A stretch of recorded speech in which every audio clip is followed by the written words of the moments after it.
चलिए आज हम एक नए अध्याय की शुरुआत करते हैं। देखिए, हम social problems and issues in India पढ़ा रहे हैं। उसको समझते समझते हमने कुछ चीजों में ध्यान दिया कि जो एनसीईआरटी इकोनॉमी का सेक्शन है उसकी बहुत सी टर्म्स, कॉन्सेप्ट्स, बहुत से इंटरलिंकेजेस आपको बहुत ब्यूटीफुली इस सब्जेक्ट में हेल्प कर सकते हैं, जो कि social problems and issues in India. फिर एनसीईआरटी के जब हमने क्लास में स्टूडेंट्स के टेस्ट लिए तो हमको ये महसूस हुआ कि एनसीईआरटी को स्पेसिफिकली टारगेट करके भी इकोनॉमी कवर करना बहुत जरूरी है। हमारी इकोनॉमी कवर्ड है, कॉम्प्रिहेंसिवली कवर्ड है, लेकिन एनसीईआरटी कैसे पढ़ी जाए, उसमें कितने कॉम्प्लेक्स इश्यूज इतनी इजीली समझा दिए जाते हैं, टर्म्स कॉन्सेप्ट्स इतनी ब्यूटीफुली समझा दिए जाते हैं। ये सारी चीजें जानने के लिए ये जरूरी था कि हम आपको line by line, word by word, concept bye concept NCERT की इकोनॉमी से इकोनॉमिक्स करवाएं। एनसीईआरटी में 9th क्लास से इकोनॉमी शुरू होती है। बुक का नाम इकोनॉमिक्स लिखा हुआ है। उसका पहला चैप्टर है the story of village Palampur. क्या क्या बताया गया है उस चैप्टर में, उसके लिए मैंने यहाँ पे रेफरेंस पॉइंट्स लिखे हैं। लेक्चर फ्लो में चलेगा, वो मैं सारा क्रिएट करूंगा यहाँ। Understand that.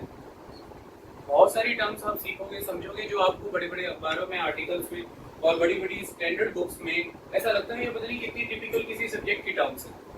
एनसीईआरटी ने जादुई तरीके से उनको समझा दिया। हम उन चीजों को समझें, जाने, अंडरस्टैंड करें। ओके, तो सबसे पहला हमारा जो चैप्टर है, मैं आपको एक बार उसकी फोटोज वगैरह दिखा दूं ताकि थोड़ी क्लैरिटी हो जाए आपको कि आप करने क्या जा रहे हैं। This is important.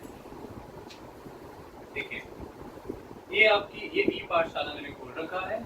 Subject economics है, टेक्स्ट बुक है फॉर द क्लास 9, चैप्टर है the story of village Palampur. हम थंबनेल भी इसी बुक की फोटो लगा के बनाए और इसी में से ये कंटेंट सारा रनिंग इस तरह से। जब ये ओवरव्यू आएगा, इस ओवरव्यू से क्या निकालना है ये भी हम आपको सारा सिखाएंगे। एक एक चीज आप इसमें से निकालना सीखोगे। इंट्रोडक्शन, सब कुछ इसमें से हम आपको निकाल के देंगे। Okay, you will get to know everything, कैसे निकाला जाता है, कैसे समझा जाता है, समझे।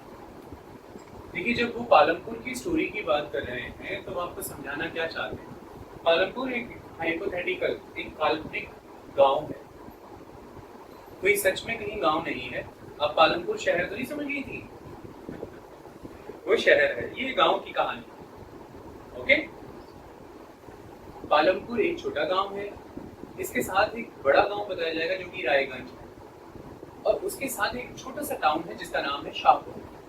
तो जब आज हम चर्चा करेंगे उसमें हम 3 यूनिट्स डिस्कस करेंगे। एक यूनिट हम डिस्कस करेंगे पालमपुर,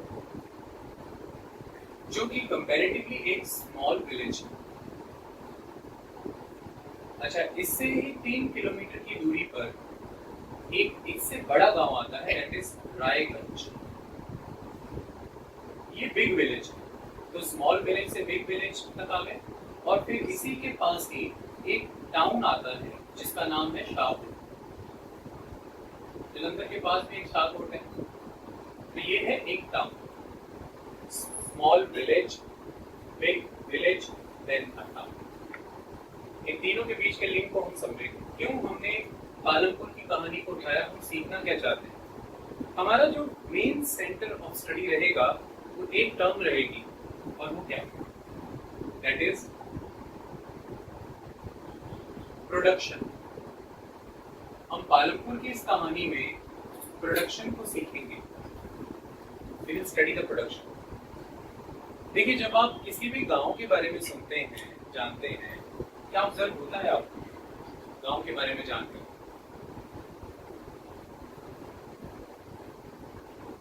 जब भी हम गांव के बारे में बात करते हैं तो हमारे दिमाग में एक बात आती है, that is farming. Farming farming असल में क्या करते हैं, हमें रिजल्ट क्या देती है? क्रॉप्स प्रोड्यूस होती है, हम फसलों की पैदावार करते हैं। Farming is associated with the production of the crops, basically अगर समझे तो जब भी गांव की कहानी आती है दिमाग में तो खेती बाड़ी दिमाग में आती है। डन? लेकिन क्या सिर्फ खेती बाड़ी से बात बन जाती होगी गांव में? ऐसा नहीं है। जब भी गांव की कहानी आती है दिमाग में तो हमारे दिमाग में और बहुत सी चीजें आती हैं, जैसे कि बहुत सारे मिल्क प्रोडक्ट्स हम गांव से जोड़ करके ही देखते हैं। तो जब भी गांव की बात आती है वहाँ पे देसी घी, दूध, मक्खन, लस्सी, घी सब कुछ होता है। सो मतलब हम बात कर रहे होते हैं डेयरी की,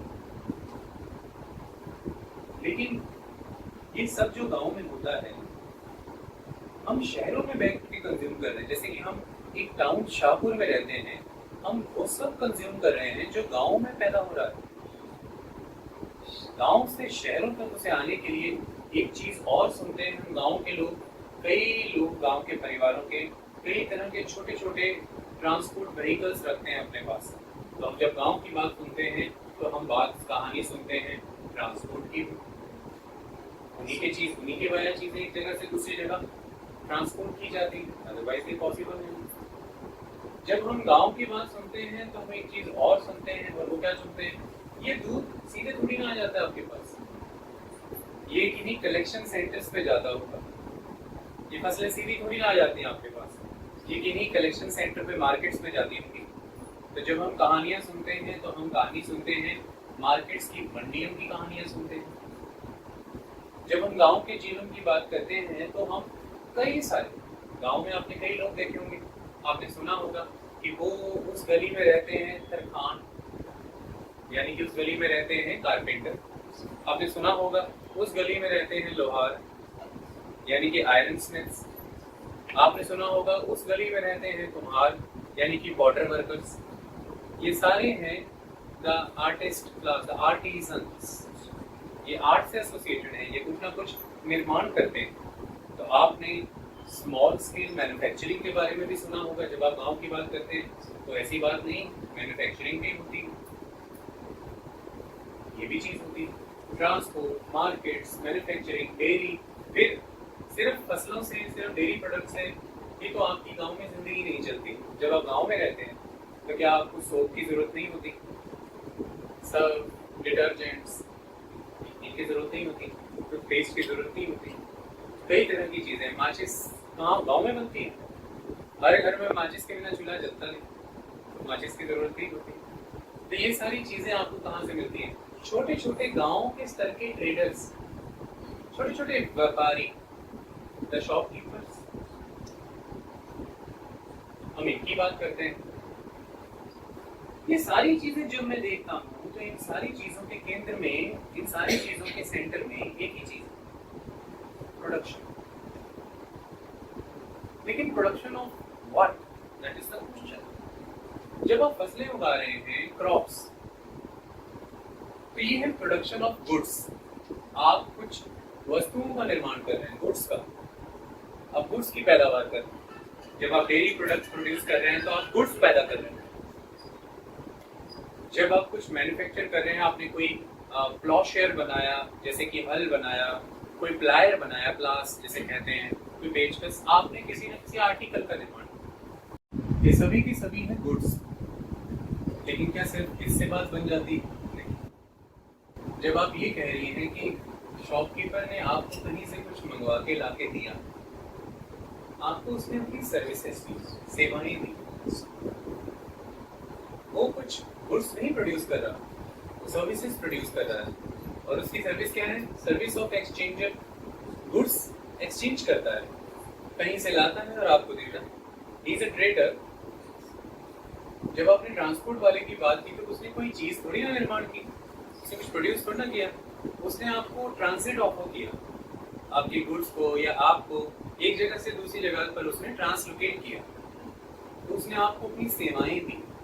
इसे कहते हैं यातायात सेवाएं, द ट्रांसपोर्ट सर्विसेज। ऐसे शब्द सीखने हैं दो भाषाओं के, जिंदगी में बड़ी बुनियादी हो जाएंगे। जब किसी से बात करेंगे ऐसा नहीं लगेगा कि कोई फैब्रिकेटेड सी बात हो रही, कोई ऊपर ऊपर से बात हो रही है, ऐसा लगेगा कि क्लासिकल सिंगर है जैसा, पढ़ाई में भी। ओके, तो द ट्रांसपोर्ट सर्विसेज, ये सर्विसेज। जब आप मार्केट में गए तो मार्केट कुछ प्रोड्यूस थोड़ा ना कर रही है, किसानों से अनाज लिया, तोला, आड़तियों ने, द ट्रेडर्स, द मिडलमैन कह दीजिए आप उन्हें, और आगे उन्होंने होलसेलर्स को दिया, उन्होंने आगे रिटेलर्स को दिया, और रिटेलर्स ने आगे आपको दिया। ये होलसेलर, रिटेलर, आड़ती समझाऊंगा, सब कराऊंगा, घबराने का नहीं। वो भी क्या कर रहे हैं, सर्विसेज। तो कुल मिलाकर के जब हमने एक गांव की जिंदगी देखी, हमने उस गांव में एक दुकानदार देखा, एक छोटा सा बजाजिया देखा जो कपड़े का काम कर रहा होगा। हमने उस गांव में ही कुछ लोग देखे जो कुछ कुछ चीजें बना देते हैं, हमारी खेती बाड़ी में, हमारे घरों में काम आ जाती हैं। हमने उस गांव में ही कुछ लोग देखे जो हमें दूध बेचते हैं या वो दूध लेके जाते हैं कहीं डाल के आते हैं। हमने उस गांव में ही कुछ लोग देखे जो फसलें उगाते हैं। ये सारी चीजें गांव में ही हो रही हैं। भारत का तकरीबन कोई भी गांव इन एक्टिविटीज से सना रहता है, मतलब लेस्ड रहता है, भरा रहता है। और ये सारी चीजों को अगर मैं एक शब्द में बयां करूं या एक शब्द में कहना चाहूँ, सोचो 9th का बच्चा मेरा लेक्चर सुन रहा हो तो वो समझ जाएगा ना, इसी बातें बयां करूं, एक शब्द में बयां करूं, समझ जाएगा कि नहीं? समझ जाएगा। 9th का बच्चा है, मतलब छोटा मत समझो, बड़े बड़े 3-4 साल बड़े बच्चों को खिला रहा हो तो इसे कहते हैं प्रोडक्शन। अगर एक शब्द में कहानी निपटाऊं तो ये है प्रोडक्शन। क्या है ये जोरावर? प्रोडक्शन, पैदावार, production of goods and services. थोड़ा मजाक भी करेंगे, ऐसे ही एनसीईआरटी पढ़ते थे, गंभीर नहीं होना बहुत ज्यादा, वरना समझ नहीं आएगी, रेटोरिकल हो जाओ दूसरी किताबों की तरह। सवाल ये आता है कि इस प्रोडक्शन को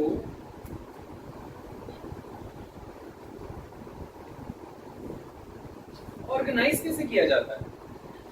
how to organise the production? ये कितना बड़ा सवाल है। अगर सब कुछ ही प्रोडक्शन ही है तो इस प्रोडक्शन को ऑर्गेनाइज कैसे किया जाता हो?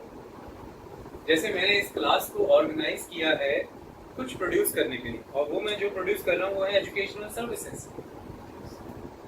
जैसे किसान ने प्रोड्यूस किए क्रॉप, जैसे इस मैन्युफैक्चरर ने प्रोड्यूस किए हैं कोई एग्रीकल्चरल इम्प्लीमेंट्स। ये प्रोडक्शन में यहाँ पे जब लेक्चर प्रोड्यूस कर रहा हूँ, क्या विदाउट ऑर्गेनाइजेशन ही ये प्रोडक्शन हो जा रही है? I have some sort of organisation of production ना। प्रोडक्शन को ऑर्गेनाइज करना पड़ता है ना। असल में जब मैं प्रोडक्शन को ऑर्गेनाइज करने की बात कर रहा हूँ तो किन किन चीजों की मदद से, किन किन चीजों की सहायता से या किन किन चीजों की कॉम्बिनेशन से मैं इस प्रोडक्शन को ऑर्गेनाइज कर सकता हूँ, ये बात मेरे दिमाग में आती है। कि अगर मुझे कोई ट्रेड फेयर ऑर्गेनाइज करना है ना, अगर मुझे कोई रंगारंग कार्यक्रम ऑर्गेनाइज करना है, अगर मुझे स्कूल का कोई फंक्शन ऑर्गेनाइज करना है तो डेफिनेटली मुझे कुछ चीज़ों की ज़रूरत पड़ेगी। अगर मुझे कोई म्यूजिकल प्रोग्राम ऑर्गेनाइज करना है डेफिनेटली मुझे कुछ चीज़ों की ज़रूरत पड़ेगी। उन चीज़ों की मदद से, उनके कॉम्बिनेशन से वो परफॉर्मेंस ऑर्गेनाइज हुई। तो जब आप प्रोडक्शन की बात करते हैं, आप प्रोडक्शन को ऑर्गेनाइज कैसे करेंगे, ये बड़ा सवाल है। कोई भी पैदावार करनी है, कुछ भी निर्माण करना है, some sort of organization is required. But when you are talking about organization, what to organize? By the help of that, you are going to achieve the production. अब उसकी मदद से ही प्रोडक्शन अचीव करने वाले हैं, उस पर बात करते हैं, एक एक करके सारी बात करेंगे। इसको डिलीट कर दूं, इतनी सी मेरे पास जगह है, देखो कोई डिजिटल बोर्ड भी नहीं है ना, अदरवाइज पेन छुआते हैं तो कुछ लीक हो जाता है। सब कुछ भी नहीं है, एकदम अकेला टाइप इंस्टीट्यूट है। मैं कुछ ऐसे तेज भी नहीं कर रहा, कुछ आगे आगे भी नहीं आ रहा। हेलो गाइस, ले लो गाइस, कुछ भी नहीं हो रहा, बड़ा आराम से, पता नहीं क्या कर। इस आदमी को तो कंपटीशन की लग रहा है, बच्चों का भविष्य ताप पे रख के प्रोडक्शन कर रहा है।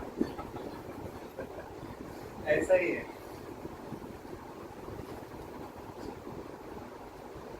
ठीक, बहुत अच्छी। अब कुछ चीजें समझते हैं। ये देखो, सवाल यहाँ पर आ गया फार्मिंग इन पालनपुर। पालनपुर में होती हुई खेती, तो पालनपुर में होती हुई खेती के विषय में कुछ कुछ बातें समझाई गई। वो बातें क्या? पालमपुर के बारे में ऐसा कहा गया है कि पालमपुर से 3 किलोमीटर की दूरी पर रायगंज है, और पालमपुर उस रायगंज से वेल कनेक्टेड है और मेन हाईवे से भी वेल कनेक्टेड है। अच्छा, दूसरी बात पालमपुर के बारे में ये कही गई है कि पालमपुर में तकरीबन सभी घरों में बिजली है और पालमपुर में खेतों में उस बिजली की मदद से पानी लगता है। पालमपुर के बारे में ये बात कही गई है कि पालमपुर में आसपास के इलाकों में सामान बेचने के लिए, जैसे शाहपुर टाउन में दूध बेचने के लिए चिलिंग स्टेशंस हैं और मार्केट्स हैं, ऐसे ही रायगंज में भी मार्केट्स हैं, मंडियां हैं, सामान बिक जाता है। जिन सड़कों के वाया पालमपुर रायगंज से और शाहपुर से जुड़ा है, उन सड़कों पर डिफरेंट ट्रांसपोर्ट्स चलते दिखते हैं। बल्क कार्स भी दिखती हैं, बोगीज नजर आती हैं, मोटरसाइकिल, जीप्स, ट्रैक्टर्स ये भी नजर आते हैं। मतलब इस इलाके में ट्रैक्टर, जीप, मोटरसाइकिल्स भी एग्जिस्ट कर रहे हैं, लेकिन बल्क कार्स भी हैं, बोगीज भी हैं, ये भी एग्जिस्ट कर रही हैं, टोंगास भी हैं, यानी कि टांगा, ये भी एग्जिस्ट कर रहे हैं। एक तरह का एक पैराग्राफ बना के आपको दिया गया है, जिससे आपको ये डिड्यूस करने को कहा गया है कि आप डिड्यूस करें कि पालमपुर में क्या क्या सुविधाएं उपलब्ध हैं। जब आप उन सुविधाओं के बारे में समझ जाएंगे तो आप ये समझ जाएंगे कि पालमपुर ऐसी प्रोडक्शन कैसे कर पा रहा है। शायद वो सुविधाएं जरूरी होती हैं इस प्रोडक्शन तक पहुंचने के लिए। उन सुविधाओं को जिन ठेठ नामों से जाना जाता है, मैं उन ठेठ नामों से वो सुविधाएं आपको बताता हूं, करके दिखाता हूं। ओके, तो लेक्चर चैप्टर में से ही निकाला जाएगा, कंटेंट आपको चैप्टर से ही निकालना है। मैंने निकाल दिया है। मैं इसे बिल्कुल भी ग्रेजुएशन या पोस्ट ग्रेजुएशन लेवल का नहीं बनाना चाहता हूँ, इसलिए मैं पूरी तरह से डेफिनेशंस भी नहीं दूंगा, वैसी टर्मिनोलॉजीज भी नहीं यूज करूंगा, वरना 9th क्लास की बुक हाथ में पकड़ने को कोई लॉजिक ही नहीं। 9th ही क्लास की एनसीईआरटी से आपको कंटेंट निकालना है। इसके लिए ये जरूरी है कि आप ये जाने, कि आप समझें कि पालमपुर की उस इंट्रोडक्शन पैराग्राफ में क्या लिखा है, कंटेंट कैसे निकाला जाता है। Palampur is well connected with neighboring villages and towns. Raiganj, a big village, is 3 kilometers from Palampur. An all-weather road connects the village to Raiganj and further on to the nearest small town of Shahpur. Many kinds of transport are visible on this road, starting from bullock carts, tongas, bogies loaded with jaggery, that is a good, and other commodities, to motor vehicles like motorcycle, jeep, tractors and trucks. This village has about 450 families belonging to several different castes. The 80 upper caste families own the majority of land in the village. Their houses, some of them quite large, are made of brick with cement plastering. The scheduled caste, that is the Dalits, comprise 1/3 of the population and live in one corner of the village in much smaller houses, some of which are of mud and straw. Most of the houses have electric connections. Electricity powers all the tubewells in the fields and is used in various types of small businesses. Palampur has 2 primary schools and 1 high school. There is primary health center run by the government and 1 private dispensary where the sick are treated. It means the Palampur has fairly well developed system of roads, transport, electricity, irrigation, schools and health center. That is very important. ये पालमपुर का description था, हमने पालमपुर पढ़ लिया। अब हम ये समझ पाएंगे कि पालमपुर में ये चीजें कैसे हो पाई, क्यों कर पाया पालमपुर में। चलो समझते हैं। देखिए, जब भी हम कुछ प्रोडक्शन करना चाहते हैं तो जो सबसे पहली रिक्वायरमेंट हमारे सामने निकल करके आती है, जैसे हम यहाँ पर अगर फार्मिंग की ही बात करेंगे तो सबसे पहली, पालमपुर में खेती बाड़ी की बात करें तो सबसे पहली रिक्वायरमेंट हमारे सामने निकल करके आती है, that is the land and other natural resources. The land and other natural resources, that is water, forest, minerals, ऐसी चीजें. Main thing is the land. The land is very important item for the purpose of production. इसकी मदद से ही पैदावार हो सकती है, जैसे कि एग्रीकल्चर विदाउट लैंड नहीं हो सकता। जैसे कि मैं यहाँ पर इंस्टीट्यूट चला रहा हूँ, without land I can not do this. Tell me anything जो चीज आप विदाउट लैंड कर रहे हैं, बताइए। Nothing. You need land for everything. कोई गतिविधि आप इमेजिन करिए, आप कह सकते हैं कि मैं चलते फिरते मोबाइल से कोई ना कोई बिजनेस कर रहा हूँ। वेरी गुड, आप चलते फिरते मोबाइल से वो बिजनेस कर रहे हैं, बिल्कुल सही बात है। मेन एलिमेंट है। सबसे पहले तो आपने कोई ना कोई स्पेस ऑक्यूपाई किया होगा, हवा में तो नहीं जी रहे हो। और दूसरी बड़ी चीज, वो मोबाइल जिन नेटवर्क्स पर खड़ा है, जिन डाटा सेंटर्स पर खड़ा है, जहां पर डाटा इन्वेंटरीज बनी है, आप जाकर पता करिए उन्होंने लाखों एकड़ जमीन ऑक्यूपाई की हुई है। और वो मोबाइल जिस इलेक्ट्रिसिटी के दम पर चल रहा है, उन डैम्स ने, उन इलेक्ट्रिसिटी हाउसेस ने लाखों एकड़ जगह ऑक्यूपाई की हुई है। You cannot produce the things without the help of land. You need land. In any form आपको land की जरूरत है। land कभी कम हो सकता है या ज्यादा हो सकता है, but land is a factor. आपको land चाहिए। और इस केस में खेती बाड़ी के पर्पसेस से land तो बहुत इंपॉर्टेंट है, क्योंकि क्रॉप्स इसी पे सो होंगी, हार्वेस्ट भी यहीं से की जाएंगी। सेकेंड इंपॉर्टेंट थिंग इज, जब हम किसी प्रोडक्शन की बात करते हैं, जैसे यहाँ पर फार्मिंग की बात कर रहे हैं, नो मैटर आप टेक्नोलॉजी में कहाँ खड़े, वो एक डिफरेंट मैटर, लेकिन एक चीज परमानेंट है, to execute any function in any production activity, किसी भी प्रोडक्शन एक्टिविटी में कोई भी फंक्शन को, कोई भी एक्शन को एग्जीक्यूट करने के लिए you need some sort of labour. आपको लेबर की need, that is another requirement. जब हम लेबर की बात कर रहे हैं तो किसी भी एक्टिविटी की दो रिक्वायरमेंट्स होती हैं। एक, हमें वो लेबर चाहिए होती है जो बहुत ही स्किल्ड होती है, द स्किल्ड लेबर, जो कि एजुकेटेड होती है और टेक्निकल कामों को अंजाम देती है। जितने भी टेक्निकल काम है उस प्रोडक्शन एक्टिविटी से एसोसिएटेड, उन्हें मुकम्मल बनाती है। और दूसरी तरफ हमें चाहिए होती है मैनुअल लेबर, स्किल्ड लेबर की बजाय हमें और भी लेबर की जरूरत होती है, जिसे हम बेसिक लेबर के तौर पर ट्रीट करते हैं, जो तमाम कामों को मैनुअली कंडक्ट करते हैं। यही लेबर जो है एक्चुअली में सफर करती है, लो पेड है, इसके वेजेस प्रॉपर नहीं दिए जाते हैं, और इन्हीं के अधिकारों को लेकर के लड़ाइयाँ भी होती रहती हैं। लेकिन लेबर की मदद के बिना कोई प्रोडक्शन एक्टिविटी कंप्लीट नहीं हो सकती। तीसरी चीज जो बहुत जरूरी होती है, दैट इज कैपिटल। लेकिन जब हम बुक में चैप्टर पढ़ेंगे तो बुक ने बड़ी सुंदरता से कैपिटल को फिजिकल कैपिटल की टर्म से डिनोट किया है, and that is very important. आपको ये फर्क समझना होगा। बुक ने इसे फिजिकल कैपिटल क्यों रेफर किया है? क्योंकि बुक चौथी कैटेगरी के तौर पर जिसको मेंशन करेगी, उसे बुक ने ह्यूमन कैपिटल कहा। तो क्योंकि उसे बुक ने ह्यूमन कैपिटल कहा है, इसलिए उससे पहले आने वाले को फिजिकल कैपिटल कहा। जब हम फिजिकल कैपिटल की बात करते हैं तो फिजिकल कैपिटल को फर्दर दो हिस्सों में डिवाइड किया गया। इसका पहला हिस्सा है द फिक्स्ड कैपिटल, इसका दूसरा हिस्सा है द वर्किंग कैपिटल। मैं दोनों सिखा सकूं इसलिए मैं इसे डिलीट करने जा रहा हूं, that is the human capital. जब हम फिक्स्ड कैपिटल की बात करते हैं, और मान लीजिए कि हम फार्मिंग ही कर रहे हैं, तो फार्मिंग में फिक्स्ड कैपिटल के तौर पर कैपिटल की हिंदी होती है पूंजी।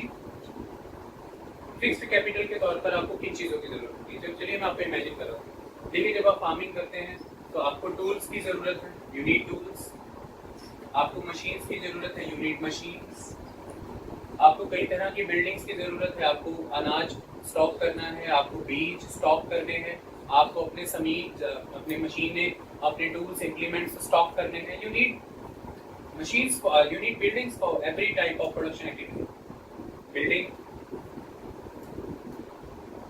tools, machines, buildings, ये सब फिक्स्ड कैपिटल। इनके बिना किसी प्रोडक्शन को अंजाम दे पाना लगभग नामुमकिन सा। पर सवाल ये आता है कि मैंने इन्हें फिजिकल कैपिटल की कैटेगरी के अंदर फिक्स्ड कैपिटल कह के क्यों पुकारा?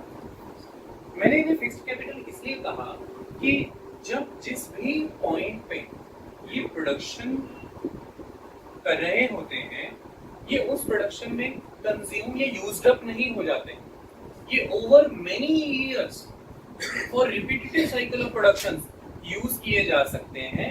That's why they are the fixed capitals, they are the fixed capitals, क्योंकि ये एक ही उसी प्रोडक्शन, ये उस प्रोडक्शन में कन्वर्ट नहीं हो जाएंगे। मैं अभी आपको एग्जांपल से समझाऊंगा।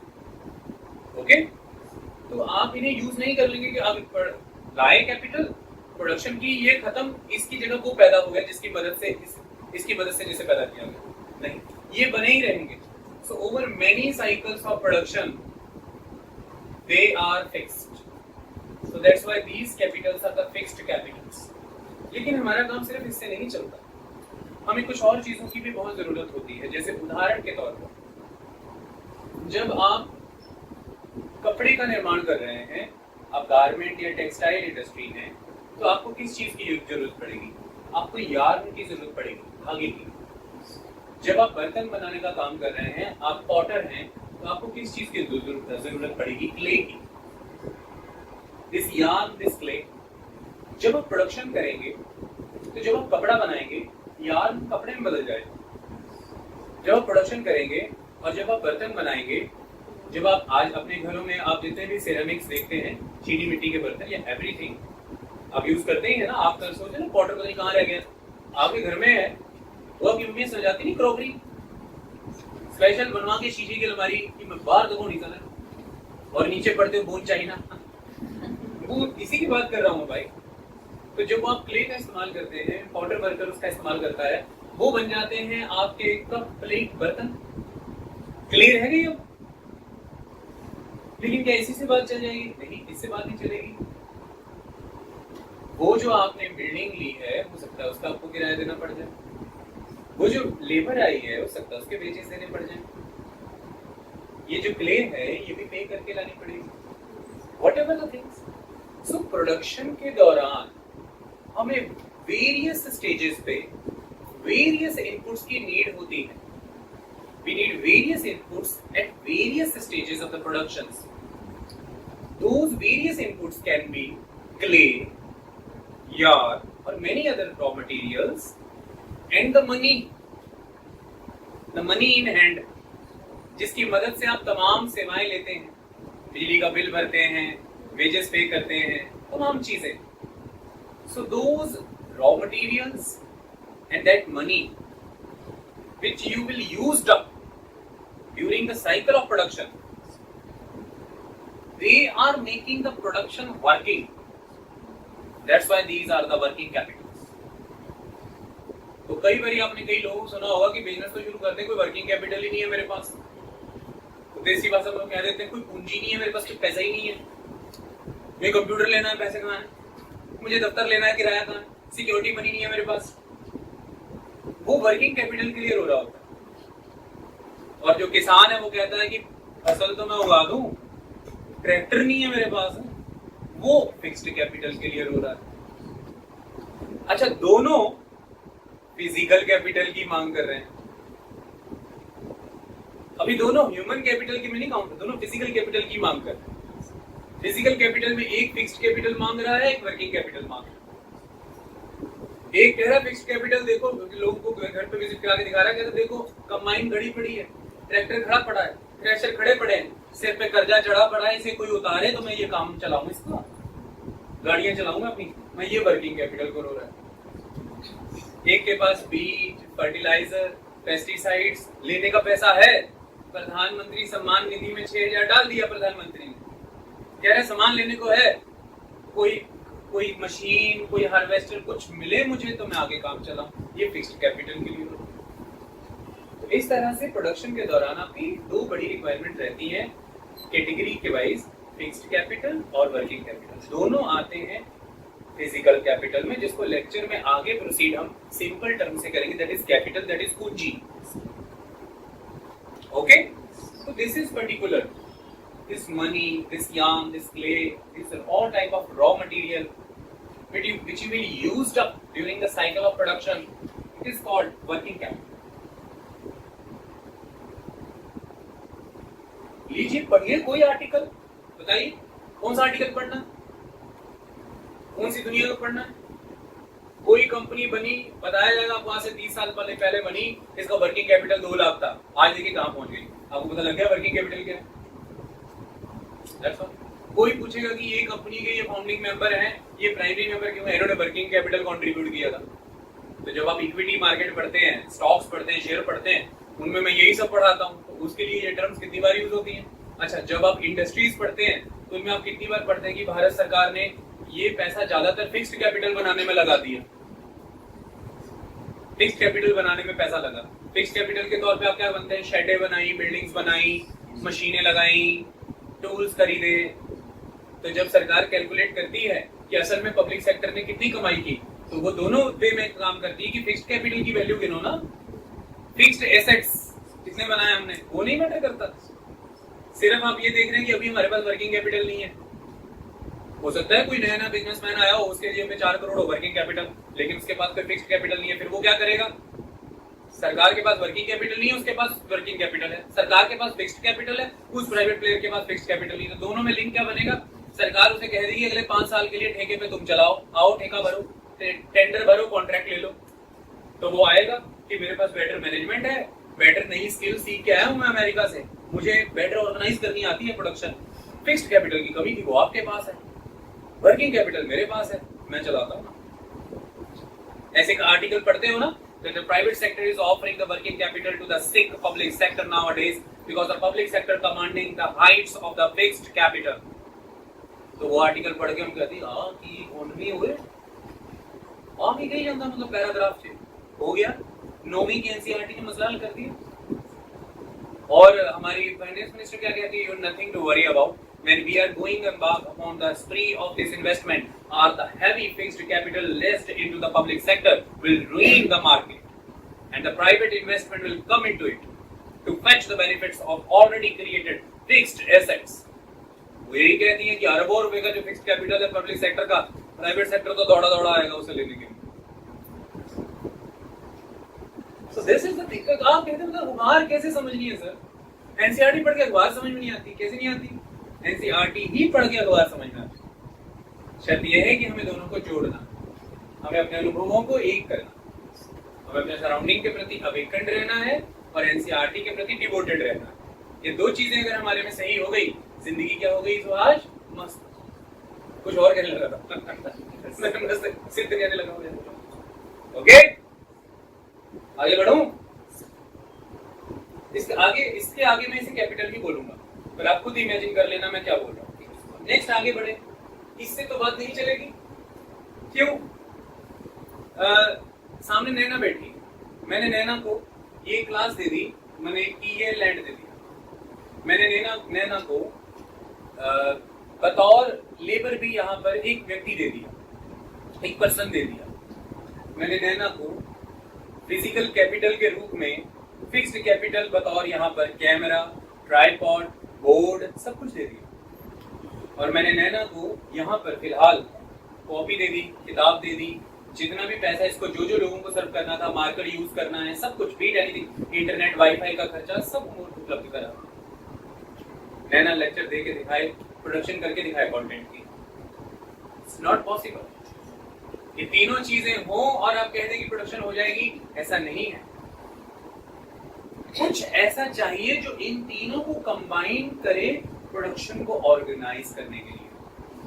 We need someone or something to combine all these things to organize the production. This is how you can organize the production. Now, who will organize? Who will combine all these things? The first thing is required, that is the knowledge. The knowledge is required. And second, you will call with the knowledge. That is, जब knowledge के साथ हम term use करेंगे, देखें तो confuse नहीं होना है आपने, उसको मैं एक स्टैंडर्ड टर्म के साथ आगे जाकर के यूज करूंगा, जो टर्म मैं अभी यूज करने जा रहा हूँ। इसके बाद वही यूज होगी, हम ह्यूमन कैपिटल, नॉलेज कुछ नहीं यूज करेंगे। Term is enterprise. Term is enterprise. क्योंकि जो एंटरप्राइज वर्ड यूज हुआ है ना, इसमें सब लेके आएगा ये इंफॉर्मेशन, नॉलेज, मार्केट की खबर, क्या प्रोड्यूस करना है, कितनी कीमत पे प्रोड्यूस करना है, किस चीज की इस समय बाजार में जरूरत है, एवरीथिंग। दैट्स व्हाई पहले टर्म हुआ करती थी एंटरप्राइज, अग्रवाल एंटरप्राइजेस, फलाना एंटरप्राइजेस, ढिमकाना एंटरप्राइजेस, आगे जाकर के टर्म हो गई entrepreneur. So this enterprise system is full of knowledge about the production. It is full of expertise about the market, full of knowledge and aware about the prices, and full of knowledge and awareness about the quality. ये सब चीजें हैं, तभी तो ये decide होगा कि ये कैसे कंबाइन करने और कितने कितने कंबाइन करने। That's why fourth thing comes in, that is land, labor, capital and entrepreneurship. That is the enterprise, or in a technical term for NCERT, the human capital. This is the human capital. Enterprise के अंदर जब गए तो कौन मिला? The human. कौन? The director, the manager, who is organizing everything, the CEO, chief executing officer, or be it anyone. ठीक है, कोई हिला तो नहीं? Okay, is that clear? So this, the fourth factor, is responsible to combine all the three factors along with this fourth one to organize the production. Okay? So हम conclude हुए कि production को ऑर्गेनाइज करने के लिए हमें 4 factors को combine करना पड़ता है। The factor number 1 is land and the other natural resources. The factor number 2, the labor, skilled labor or the main manual labor. The factor number 3 is the physical capital, simply the capital, in 2 categories, the fixed capital and the working capital. That you can call, if someone will ask you, कि raw material कहाँ fall करेगा? Under the category of capital. In which category? Under the category of the raw material, the working capital. Okay? And the fourth one is the entrepreneurship or the enterprise or the knowledge, or you can call it the human capital. We need to combine all these 4 factors to organize the production. I hope you are getting my point. Yes. कुछ नहीं मैंने कहा, इतने सुंदर से NCERT ने बताया है, समझाया है कि आप मजे में आ जाएंगे। अब एमबीए किताब पकड़ लीजिए, अब कोई किताब पकड़ लीजिए, सीधा सीधा आएगा बस, लेकिन कहानी से निकाल के नहीं समझाएंगे। तो प्रॉब्लम की बात है ना, हम स्टूडेंट हैं, हमको बात ठिकाने पे पहुंचानी है, तो कहानी से ही पढ़ेंगे तो समझ में आएगा ठिकाने पे। अदरवाइज तो कभी तो पूछेगा 2 आइटम दिखा के वर्किंग कैपिटल और फिक्स्ड कैपिटल फर्क बता, क्या याद किया था? ये वर्किंग ये नहीं आता उसमें शायद। ऐसा क्या है यार, मौके पे डिसाइड करना ना, मौके पे डिसाइड करना कि प्रोडक्शन में वो यूज्ड अप हो जाएगा, मौके पे डिसाइड करना। अभी 2 कैपिटल बता रहा हूँ, एक ऑटो और एक उसमें डलने वाला डीजल। मुझे फिक्स्ड कैपिटल और वर्किंग कैपिटल बताओ। Auto is a fixed capital, diesel is a working capital. एक ट्रिप में कंज्यूम, लेकिन ऑटो शाम को घर जाके लॉक लगा के टंच। समझ में आई? तो इसलिए लोग क्या कह रहा है, कहता है यार तेल तूल का खर्चा तो निकाल लेता, ऑटो किराए पे लेना पड़ता है ना, कोई अगर पूंजी दे दे तो मैं पंजाबी में इसको कहते संद बना ला, संद बने मैंने फिक्स्ड कैपिटल बना लूं, मैं संद बने होने का कोई समस्या नहीं, मैनू मेरे च मेहनत इन्नी है। वो कहना कह नहीं पा रहा, लेकिन वो फिक्स्ड कैपिटल की बात कर रहा है। घर वाली भी कह रही है मेहनत इतनी करते, नॉलेज इतनी, इनको सांद है नहीं, मतलब इनको ये मेहनत इतनी करते हैं, हम इतना करते हैं, इनके पास फिक्स्ड कैपिटल नहीं। रविंद्र पता नहीं क्या समझ गई। ये तो पंजाबी में शब्दों के मीनिंग बहुत निकलते हैं, और बंदा जितना डीप गया हो उतने मीनिंग निकाल लेता है। ये वो भी अच्छी बात, पढ़ते पढ़ते अगर मीनिंग निकल आए और हम अंदर से खुश हो जाएं तो भगवान की ब्लेसिंग है। ये बंदा एक तो यूपीएससी तैयारी कर रहा है, खुश हो रहा है, हंस रहा है।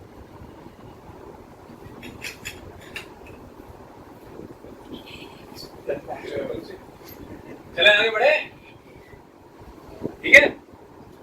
सारी स्टोरी से रिलेट कर रहे हो, मतलब मेरा एजेंडा पर्पस था बुक को प्रैक्टिकली आपके अंदर उतारना, कि आप इसे मूल्यों में लेके घूमो। ऐसा ना हो कि चैप्टर रटने लगे घर जाके, ऐसे खेलो, कुछ होते हुए देखो तो फर्क करो, फिक्स्ड कैपिटल वर्किंग कैपिटल खुद से बता पाओ, कुछ होते हुए देखो तो डिसाइड कर पाओ ह्यूमन कैपिटल, ये एंटरप्राइज। ओके, ऐसा डिसाइड कर पाओ। क्योंकि ऑटो दोनों के पास, डीजल दोनों के ऑटो में, एक ज्यादा कमा रहा है कम, क्योंकि एक वाइजली ट्रिप अरेंज करता है, एक और दूसरे को पता ही लगता ट्रिप किधर लगाना है। कितना रोल है एंटरप्राइजिंग का, एंटरप्रेन्योरशिप की कितनी भूमिका है। एक ने लोगों को नंबर बांट रखा है, कई वेबसाइटों पे खुद को रजिस्टर कर रखा है, फिर उसको पता है कि दोपहर को धक्के खाने से अच्छा है रात को 2 घंटा स्टेशन के बाहर चलाएंगे, अभी जाके चिल मारो सो जाओ।